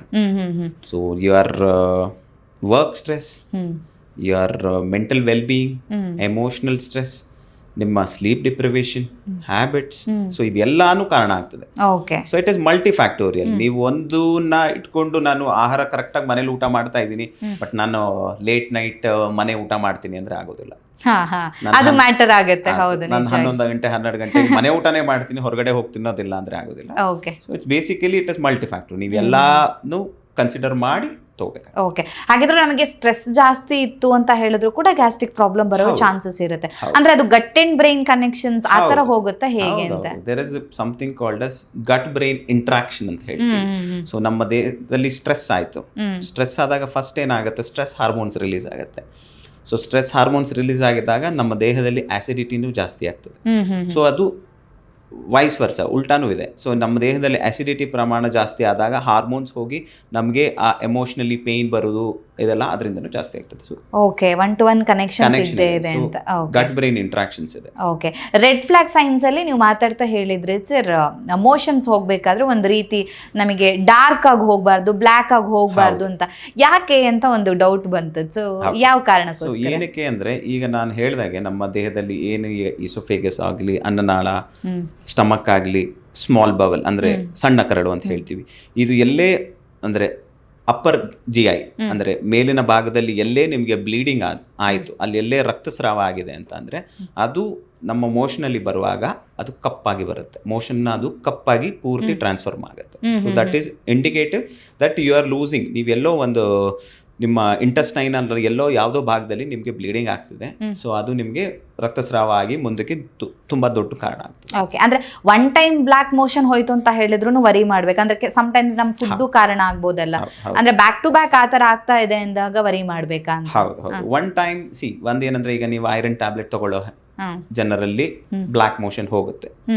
ಸೊ ನಿಮ್ಗೆ ಈಗ ನಮ್ದು ಮೆಡಿಸಿನ್ ಯಾವತ್ತು ನಾವು ಹೇಳ್ತೀವಿ ಅದು ಮ್ಯಾಥಮೆಟಿಕ್ಸ್ ಇದ್ದಂಗೆ. ಸೊ ಒಂದು ಸಿಂಪ್ಟಮ್ ಆಗಲಿ, ಒಂದು ಬ್ಲಡ್ ರಿಪೋರ್ಟ್ಸ್ ನೋಡಿಕೊಂಡು ವಿ ಡೋಂಟ್ ಟ್ರೀಟ್. ಸೊ ಇವಾಗ ನೀವು ಹೇಳಿದಾಗೆ ಬ್ಲ್ಯಾಕ್ ಮೋಷನ್ ಆಯಿತು, ಅವ್ರಿಗೆ ಆ ರಕ್ತಸ್ರಾವ ಆಗೋ ಸಿಂಪ್ಟಮ್ಸ್ ಇರುತ್ತೆ. ಅಂದರೆ ಅವ್ರಿಗೆ ಸುಸ್ತಾಗೋದು, ನಡೆದಾಗ ಉಪ್ಸ ಬರೋದು, ಆಯಾಸ ಆಗೋದು, ಫಟಿಗಬಿಲಿಟಿ ಅಂತ ಹೇಳ್ತೀವಿ, ಸಣ್ಣ ಪುಟ್ಟ ಪ್ರಮಾಣದಲ್ಲಿ ಇದು. ಮತ್ತು ಬ್ಲಡ್ ಟೆಸ್ಟಲ್ಲಿ ಹಿಮೋಗ್ಲೋಬಿನ್ ಅಂಶ ಕಡಿಮೆ ಆಗಿದೆ. ಈಗ ಮುಂಚೆ ನಾರ್ಮಲ್ ಇತ್ತು, ಸಡನ್ಲಿ ಈಗ ನಾನು ಚೆಕ್ ಮಾಡಿದಾಗ 2 ಗ್ರಾಮ್ ಡ್ರಾಪ್ ಆಗಿದೆ ಅಂತ. ಸೊ ಅವರಲ್ಲಿ ಇಟ್ ಇಸ್ ಅಲಾರ್ಮಿಂಗ್. ಓಕೆ, ಅಂದ್ರೆ ಅಸೋಸಿಯೇಟೆಡ್ ಸಿಂಪ್ಟಮ್ಸ್ ಇರುತ್ತೆ, ಅಂದ್ರೆ ಅದರ ಒಟ್ಟಿಗೆ ಬೇರೆ ಬೇರೆ ಲಕ್ಷಣಗಳು ಇರೋದನ್ನ ಕೂಡ ನಾವು ಗಮನಿಸಬೇಕಾಗತ್ತೆ. ಬರೀ ನಂದು ಮೋಷನ್ ಬ್ಲಾಕ್ ಕಲರ್ ಹೋಯ್ತು ಅಂದ ತಕ್ಷಣ ವರಿ ಮಾಡೋ ಬದಲು ಅದ್ರ ಜೊತೆಗೆ ಬೇರೆ ಏನೆಲ್ಲ ಇದೆ ಅನ್ನೋ ಬಗ್ಗೆ ಕೂಡ ನಾವು ಮೆಡಿಸಿನ್ ತಗೊಳ್ತಾ ಇದ್ದೀನಿ, ನಾನೇನಾದ್ರು ಬ್ಲಡ್ ಥಿನ್ನರ್ ತಗೊಳ್ತಾ ಇದ್ದೀನಿ. ಈಗ ಸಾಕಷ್ಟು ಹಾರ್ಟ್ ತೊಂದರೆ ಇರೋರಲ್ಲಿ ಬ್ಲಡ್ ಥಿನ್ನರ್ ಮೆಡಿಕೇಶನ್ ಹಾಕಿರುತ್ತೆ. ಸೊ ನಾನು ಮೆಡಿಕೇಶನ್ ತಗೊಳ್ತಾ ಇದ್ದೀನಿ, ಆ ಬ್ಲಡ್ ಥಿನ್ನರ್ ತಗೊಂಡಿದ್ರೆ ಒಳಗಡೆ ಬ್ಲೀಡಿಂಗ್ ಆಗೋ ಸಾಧ್ಯತೆ ಇರುತ್ತೆ. ಮತ್ತು ಸಿಂಪ್ಟಮ್ಸ್ ಏನಿದೆ, ಪರ್ಸೆ ಸಿಂಪ್ಟಮ್ಸ್ ಏನಿದೆ, ಸಿಂಪ್ಟಮ್ಸ್ ಏನಾದ್ರು ಇದ್ದು ಬ್ಲಡ್ ಥಿನ್ನರ್ ಆ ಥರ ಏನಾದರೂ ತಗೊಂಡು ಹಾಗಿದ್ದ ಸಂದರ್ಭದಲ್ಲಿ ಎವ್ಯಾಲ್ಯೂಯೇಷನ್ ಅವಶ್ಯಕತೆ ಇದೆ. ಡಾಕ್ಟರ್, ಕೊನೆಯದಾಗಿ ಜನರಿಗೆ ನಿಮ್ಮ ಕಡೆಯಿಂದ ಟಿಪ್ಸ್ ಅಥವಾ ಏನಾದರೂ ಸಲಹೆಯನ್ನು ಕೊಡೋಕ್ಕೆ ಇಷ್ಟಪಡ್ತೀರಾ? ಸೊ ಬೇಸಿಕಲಿ ಟಿಪ್ಸ್ ಅಂತ ಬಂದರೆ, ಸೊ ಇದಿಷ್ಟು ನೀವು ಫಾಲೋ ಮಾಡಬೇಕಾಗ್ತದೆ. ಒಂದು, ಬೆಳಗಿನ ಹೊತ್ತು ಬೇಗ ಎದ್ದೇಳಬೇಕಾಗ್ತದೆ. ಮತ್ತು every day activity, physical activity at least 45 minutes a day, 5 days a week, it is most important. Okay, so ಮತ್ತು ಇನ್ನೊಂದು ಟೈಮ್ ಸರಿಯಾಗಿ ನಾ ಹೇಳಿದಾಗೆ breakfast, it is most important meal of anyone. Okay, so ಬೆಳಗ್ಗೆ ಹೊತ್ತು ನೀವು ಬ್ರೇಕ್ಫಾಸ್ಟ್ ಸ್ಕಿಪ್ ಮಾಡೋ ಇದೇ ಇರ್ತದೆ. ಮತ್ತು ಸಾಕಷ್ಟು ನೀರು ಕುಡಿಬೇಕು, ಅಟ್ಲೀಸ್ಟ್ ಮಿನಿಮಮ್ 3 to 4 liters ನೀರು ತಗೋಬೇಕಾಗ್ತದೆ. ಮತ್ತು ಅರ್ಲಿ ಡಿನ್ನರ್, ನಮ್ಮ ಇದರಲ್ಲಿ ದಿನದಲ್ಲಿ 7-7:30 ಅಷ್ಟೊತ್ತಿಗೆ ಡಿನ್ನರ್ ಮುಗಿಸ್ಬೇಕಾಗ್ತದೆ. ಮತ್ತು sleep at least around 6 to 7 hours of minimum sleep it is required for everyone. ಮತ್ತು ನಾನು ಹೇಳಿದಾಗೆ ನಿಮ್ಮ ವ್ಯಸನಗಳು ಲೈಕ್ ಹ್ಯಾಬಿಟ್, ಸ್ಮೋಕಿಂಗ್, ಆಲ್ಕೋಹಾಲ್ ಇದನ್ನೆಲ್ಲ ಕ್ವಿಟ್ ಮಾಡಲೇಬೇಕಾಗ್ತದೆ. So all these things along with the management of your stress work life balance ಅಂತ ಹೇಳ್ತೀವಲ್ಲ ಅದು. Yes, okay, thank you sir, thank you so much. ನಮ್ಮ ಇವತ್ತಿನ ಕಾರ್ಯಕ್ರಮದಲ್ಲಿ ಸೊ ಕಾಮನ್ ಆಗಿರುವಂಥ ಒಂದು ಗ್ಯಾಸ್ಟ್ರಿಕ್ ಪ್ರಾಬ್ಲಮ್ ಯಾವ ಕಾರಣಕ್ಕೋಸ್ಕರ ಬರುತ್ತೆ, ಟು ಬಿ ಹಾನೆಸ್ಟ್ ನಾನು ಇವತ್ತಿನವರೆಗೂ ಮೇ ಬಿ ಅದು ಫುಡ್ಡಿಂದ ಮಾತ್ರ ಬರುತ್ತೆ ಅಂದ್ಕೊಂಡಿದ್ದೆ. ಬಟ್ ಅದರ ಜೊತೆಗೆ ಸ್ಟ್ರೆಸ್ಸು ಕೂಡ ಕಾರಣ ಆಗಬಹುದು, ಅಥವಾ ನಮ್ಮ ಬೇರೆ ಆ್ಯಕ್ಟಿವಿಟೀಸ್ ಕೂಡ ಕಾರಣ ಆಗಬಹುದು ಅನ್ನೋದನ್ನು ನಮ್ಮ ಆಡಿಯನ್ಸ್ಗೆ ತಿಳಿಸ್ಕೊಟ್ಟಿದ್ದಾರೆ. ಸೊ ಇದಕ್ಕೆ ಕಾರಣಗಳೇನು, ಹೇಗೆ ಪ್ರಿವೆಂಟ್ ಮಾಡ್ಬೋದು ನಾವು ಅನ್ನೋದ್ರ ಬಗ್ಗೆ ಒಂದು ಹೆಚ್ಚಿನ ಇನ್ಫಾರ್ಮೇಷನನ್ನು ನಮ್ಮ ಆಡಿಯನ್ಸ್ಗೆ ಕೊಟ್ಟಿದ್ದೀರಾ. Thank you sir, thank you so much. ನಮ್ಮ ಇವತ್ತಿನ ಕಾರ್ಯಕ್ರಮದಲ್ಲಿ ಹೆಚ್ಚಾಗಿ ಕಂಡುಬರುವಂತಹ ಗ್ಯಾಸ್ಟ್ರಿಕ್ ಸಮಸ್ಯೆ ಯಾವ ಕಾರಣಕ್ಕೋಸ್ಕರ ಬರ್ತಾ ಇದೆ, ಇದಕ್ಕೆ ಪರಿಹಾರ ಏನು, ಅಂದರೆ ಯಾವ ರೀತಿಯಾಗಿ ನಾವು ಅದನ್ನು ಪ್ರಿವೆಂಟ್ ಮಾಡಬಹುದು, ಡೈಲಿ ಲೈಫ್ ಸ್ಟೈಲಲ್ಲಿ ಏನೆಲ್ಲ ಚೇಂಜಸನ್ನು ಮಾಡಬಹುದು ಅನ್ನೋದ್ರ ಬಗ್ಗೆ ಡಾಕ್ಟರ್ ನಮಗೆ ಹೆಚ್ಚಿನ ಮಾಹಿತಿಯನ್ನು ತಿಳಿಸ್ಕೊಟ್ಟಿದ್ದಾರೆ. ಆರೋಗ್ಯಕ್ಕೆ ಸಂಬಂಧಿಸಿದಂಥ ಹೆಚ್ಚಿನ ವಿಡಿಯೋಗಳನ್ನು ನಮ್ಮ ವಿಜಯ ಕರ್ನಾಟಕ ಹೆಲ್ತ್ ಪೇಜ್ನಲ್ಲಿ ನೀವು ನೋಡಬಹುದು.